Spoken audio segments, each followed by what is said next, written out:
ਸਲਾਮੁਅਲੈਕਮ ਜੀ ਦੋਸਤੋ। ਤੁਹਾਨੂੰ ਪਤਾ ਕਿ ਅਸੀਂ ਹਰ ਟਾਈਮ ਗਿਲੇ ਹੀ ਕਰਦੇ ਹਾਂ ਔਰ ਅੱਲਾ ਦੀ ਜ਼ਾਤ ਪਾਕ ਦੀ ਇੱਕ ਇੱਕ ਨਿਮਤ, ਇੱਕ ਇੱਕ ਐਸੀ ਚੀਜ਼ ਜਿਹੜੀ ਰੱਬ ਨੇ ਸਾਨੂੰ ਅਤਾ ਕੀਤੀ, ਅਸੀਂ ਉਹਦੇ ਤੇ ਅਗਰ ਨਜ਼ਰ ਡਾਲੀਏ ਤਾਂ ਅਸੀਂ ਸ਼ੁਕਰਾਨੇ ਦੇ ਵਿੱਚ ਪੂਰੀ ਜ਼ਿੰਦਗੀ ਗੁਜ਼ਾਰ ਦਈਏ ਤਾਂ ਵੀ ਕੰਮ ਆ। ਦੇਖੋ ਕਿ ਅਲਹਮਦੁਲਿਲਾ ਅੱਲਾ ਪਾਕ ਦਾ ਲੱਖ ਸ਼ੁਕਰ ਆ ਕਿ ਅੱਲਾ ਪਾਕ ਦੀ ਜ਼ਾਤ ਪਾਕ ਨੇ ਸਾਨੂੰ ਕਹਿ ਲਓ ਕਿ ਜ਼ਿਮੀਦਾਰ ਦਾ ਨਿਯਾਮ ਵੀ ਦਿੱਤਾ ਵਾ। ਅਸੀਂ ਦੇਸੀ ਲੋਕ ਆ, ਤੁਹਾਨੂੰ ਪਤਾ ਨਾ ਕੋਈ ਯਾਨੀ ਕਿ ਸਾਨੂੰ ਉਹ ਬਰਗਰ ਵਾਲਾ ਨਿਯਾਮ ਕੋਈ ਨਹੀਂ। ਔਰ ਉਹਦੇ ਨਾਲ ਅੱਲਾ ਪਾਕ ਦਾ ਸਾਡੇ ਤੇ ਖਾਸ ਔਰ ਖਾਸ ਕਰਮ ਇਹ ਆ ਕਿ ਇਹ ਤੁਸੀਂ ਵੱਟ ਦੇਖ ਰਹੇ ਹੋ, ਇਹਨੂੰ ਸਾਡੀ ਜ਼ਬਾਨ ਦੇ ਵਿੱਚ ਇੱਕ ਵਿਗਾ ਕਹਿੰਦੇ ਆ, ਕੁਛ ਲੋਕ ਇਹਨੂੰ ਦੁਹਾੜਾ ਕਹਿੰਦੇ ਆ। ਇੱਕ ਪੈਲੀ ਹੁੰਦੀ ਹੈ, ਇੱਕ ਕਿੱਲਾ, ਯਾਨੀ ਕਿ 2 ਵਿਗਿਆਂ ਦਾ ਇੱਕ ਕਿੱਲਾ ਹੁੰਦਾ, ਯਾਨੀ ਕਿ ਅੱਧੀ ਪੈਲੀ। ਅੱਛਾ, ਇਹਦੀ ਇੱਕ ਲਾਮ ਆ ਔਰ ਇਹ ਅਲਹਮਦੁਲਿਲਾ ਮੈਂ ਅੱਲਾ ਪਾਕ ਦਾ ਲੱਖ ਤੇ ਕਰੋੜ ਵਾਰੀ ਸ਼ੁਕਰ ਅਦਾ ਕਰਦਾ ਕਿ ਇਹਦੀ ਇੱਕ ਵੱਟ ਮੈਂ ਵੇਖਣ ਨੂੰ, ਯਾਨੀ ਕਿ ਤੁਹਾਨੂੰ ਸ਼ਾਇਦ ਲੱਗਦਾ ਹੋਵਾਂਗਾ ਮੋਟਾ ਵਾ ਇਹ ਉਹ, ਲੇਕਿਨ ਮੇਰੇ ਰੱਬ ਦਾ ਖਾਸ ਕਰਮ ਮੇਰੇ ਤੇ ਆ ਕਿ ਇੱਕ ਵੱਟ ਮੈਂ ਇੱਕ ਸਾਜ ਪਾ ਦਿੰਦਾ ਵਾ, ਬਲਕਿ ਪਿੱਛੇ 2 ਵੱਟਾਂ ਮੈਂ ਪਾਈਆਂ ਵਾ ਔਰ ਵੱਟ ਨੂੰ ਕਰੀਦਾ ਵਾ ਡਬਲ। ਔਰ ਉਹ ਤੁਹਾਨੂੰ ਦਿਖਾਉਂਦੇ ਆ, ਦੇਖੋ ਦੋਨੋਂ ਵੱਟਾਂ ਮੈਂ ਪਾ ਕੇ ਹਟਿਆ ਵਾਂ। ਆ ਤੀਸਰੀ ਮੈਂ ਤੁਹਾਡੇ ਸਾਹਮਣੇ ਪਾਉਣੀ ਆ ਕਿ ਇੱਕ ਸਾਜ ਇਨਸ਼ਾਅੱਲਾ ਤਾਲਾ ਲੰਬੀ ਵੱਟ ਉਧਰੋਂ ਉਧਰੀ ਯਾਨੀ ਕਿ ਪਾ ਕੇ ਤੇ ਮੁਕੰਮਲ ਕਰ ਦਈਦੀ ਆ। ਇਹ ਸਾਡੇ ਤੇ ਅੱਲਾ ਪਾਕ ਦਾ ਖਾਸ ਕਰਮ ਆ ਕਿ ਅੱਲਾ ਨੇ ਸਾਨੂੰ ਸਿਹਤ ਦਿੱਤੀ ਆ। ਅਗਰ ਸਿਹਤ ਦਾ ਨੇਮਲ ਬਦਲ ਵਾ ਕੋਈ ਵੀ ਲੱਭੋ ਤਾਂ ਨਹੀਂ ਲੱਭੇਗਾ। ਹਰ ਚੀਜ਼ ਇੱਕ ਪਾਸੇ ਰੱਖ ਦਿਓ, ਇੱਕ ਪਾਸੇ ਸਿਹਤ ਰੱਖ ਦਿਓ। ਸਿਹਤ ਜਿਹੜੀ ਜ਼ਿਆਦਾ ਇੰਪੋਰਟੈਂਟ ਆ। ਅਗਰ ਸਿਹਤ ਨਾ ਹੋਵੇ ਤੁਹਾਡੇ ਕੋਲ ਖਾਣ ਵਾਸਤੇ ਦੁਨੀਆ ਦੀ ਵੱਧ ਤੋਂ ਵੱਧ ਵੀ ਚੀਜ਼ ਹੋਵੇ, ਲੇਕਿਨ ਤੁਹਾਡੀ ਸਿਹਤ ਨਾ ਠੀਕ ਹੋਵੇ ਤੁਹਾਨੂੰ ਅੱਛੀ ਨਹੀਂ ਲੱਗੇਗੀ। ਬਿਸਤਰ ਸੋਨੇ ਦਾ ਹੋਵੇ, ਚਮਚ ਸੋਨੇ ਦੇ ਹੋਣ, ਯਾਨੀ ਕਿ ਕਹਿ ਲਓ ਕਿ ਰੇਸ਼ਮ ਦਾ ਬਿਸਤਰ ਵਿਛਿਆ ਹੋਵੇ, ਸਿਹਤ ਠੀਕ ਨਾ ਹੋਵੇ ਤੇ ਕੁਝ ਵੀ ਚੰਗਾ ਨਹੀਂ ਲੱਗਦਾ। ਤੇ ਮੈਂ ਅੱਜ ਮਾਲਕ ਦੇ ਅੱਗੇ, ਆਪਣੇ ਸੋਹਣੇ ਰੱਬ ਦੇ ਅੱਗੇ ਲੱਖ ਤੇ ਲੱਖ ਕਰੋੜ ਵਾਰੀ ਸ਼ੁਕਰ ਅਦਾ ਕਰਦਾ ਕਿ ਜਿਹਨੇ ਸਾਨੂੰ ਸਿਹਤ ਬਖਸ਼ੀ ਆ। ਇਹੀ ਸਿਹਤ ਆ ਕਿ ਅਸੀਂ ਇੰਨਾ ਕੰਮ ਵੀ ਕਰ ਲਈਦਾ, ਲੇਕਿਨ ਨਾ ਸਾਹ ਫੁੱਲਦਾ ਤੇ ਨਾ ਕੋਈ ਪਤਾ ਲੱਗਦਾ। ਇਹ ਅਲਹਮਦੁਲਿਲਾ ਅੱਲਾ ਦਾ ਖਾਸ ਕਰਮ ਆ ਮੇਰੇ ਤੇ ਮੈਂ ਤੇ ਇਹ ਕਹਾਂਗਾ ਕਿ ਤੁਸੀਂ ਵੀ ਆਪਣੇ ਅੰਦਰ ਉਹ ਚੀਜ਼ਾਂ ਤਲਾਸ਼ ਕਰਿਆ ਕਰੋ ਜਿਹੜੀਆਂ ਅੱਲਾ ਪਾਕ ਨੇ ਤੁਹਾਨੂੰ ਨਿਮਤਾਂ ਦਿੱਤੀਆਂ ਵਾ। ਇਹ ਹੁਣ ਮੈਂ ਤੁਹਾਡੇ ਸਾਹਮਣੇ ਵੱਟ ਪਾਉਣੀ ਇਨਸ਼ਾ ਤਾਲਾ, ਪੂਰੀ ਵੱਟ ਉਧਰ ਨੂੰ ਇੱਕ ਸਾਜ ਜਾਵਾਂਗਾ ਤੇ ਇੱਕ ਸਾਜ ਵਾਪਸ ਆਵਾਂਗਾ। ਇਹ ਸ਼ੁਰੂ ਕਰਨ ਲੱਗਾ ਵਾਂ ਸਿਰਫ ਤੁਹਾਨੂੰ ਦੋਸਤਾਂ ਨੂੰ ਦਿਖਾਉਣ ਵਾਸਤੇ। ਔਰ ਅੱਲਾ ਪਾਕ ਦਾ ਸ਼ੁਕਰ ਅਦਾ ਉਹ ਲੋਕ ਕਰਨ ਜਿਹੜੇ ਬਗੈਰ ਗੋਲੀ ਤੋਂ, ਬਗੈਰ ਕਿਸੇ ਕੰਮ ਤੋਂ ਉਹਨਾਂ ਨੂੰ ਨੀਂਦ ਵੀ ਆਉਂਦੀ ਆ, ਉਹਨਾਂ ਦੀ ਸਿਹਤ ਠੀਕ ਆ। ਉਹ ਲੱਖ ਸ਼ੁਕਰ ਅਦਾ ਕਰਿਆ ਕਰੋ। ਹਰ ਚੀਜ਼ ਦੌਲਤ ਨਹੀਂ ਹੁੰਦੀ। ਇਹ ਜਿਹੜੀਆਂ ਦੌਲਤਾਂ ਅੱਲਾ ਨੇ ਦਿੱਤੀਆਂ ਵਾ ਇਹਨਾਂ ਦਾ ਨੇਮਲ ਬਦਲ ਹੀ ਕੋਈ ਨਹੀਂ। ਤੇ ਸ਼ੁਰੂ ਕਰਦੇ ਹਾਂ ਜੀ, ਬਿਸਮਿਲ੍ਲਾਹਿਰ ਰਹਿਮਾਨਿਰ ਰਹੀਮ।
ਲੋ ਜੀ ਦੋਸਤੋ, ਤੇ ਇਸ ਤਰ੍ਹਾਂ ਤੁਸੀਂ ਦੇਖਿਆ ਇੱਕੋ ਸਾਹ ਦੇ ਵਿੱਚ ਪਾਈ ਆ, ਤੇ ਹੁਣ ਦੂਸਰੀ ਸਾਈਡ ਪਾਉਣੀ ਆ, ਉਹ ਵੀ ਇੱਕੋ ਸਾਹ 'ਚ ਹੀ।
ਲੋ ਜੀ ਰਾਣਾ ਸਾਹਿਬ, ਜਰਾ ਕੋ ਵੱਟ ਨਾ ਇੱਕ ਵਾਰੀ ਦਿਖਾ ਦਿਓ ਕਿ ਐਨ ਸਿੱਧੀ ਆ, ਇਹ ਵੀ ਨਾਲ ਦਿਖਾ ਦਿਓ।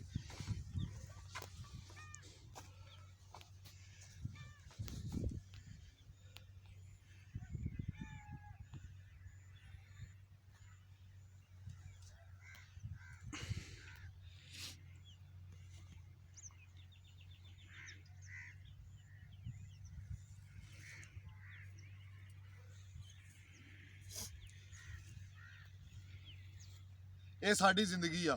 ਅਲਹਮਦੁਲਿਲਾ, ਅੱਲਾ ਦਾ ਸ਼ੁਕਰ ਆ ਕਿ ਇਹ ਸਾਨੂੰ ਰੱਬ ਨੇ ਸਿਹਤ ਬਖਸ਼ੀ ਆ। ਤੁਸੀਂ ਦੇਖ ਰਹੇ ਹੋ ਇਹ ਮਿਹਨਤ ਜਿਹੜੀ ਆ ਨਾ, ਇਹਨੇ ਫਲ ਮੇਰੇ ਸੋਹਣੇ ਰੱਬ ਨੇ ਦੇਣਾ। ਇਹਦੇ ਨਾਲ ਹੀ ਆਪਣੀਆਂ ਦੁਆਵਾਂ ਯਾਦ ਰੱਖਿਓ। ਅਸਲਾਮ ਅਲੈਕੁਮ ਜੀ।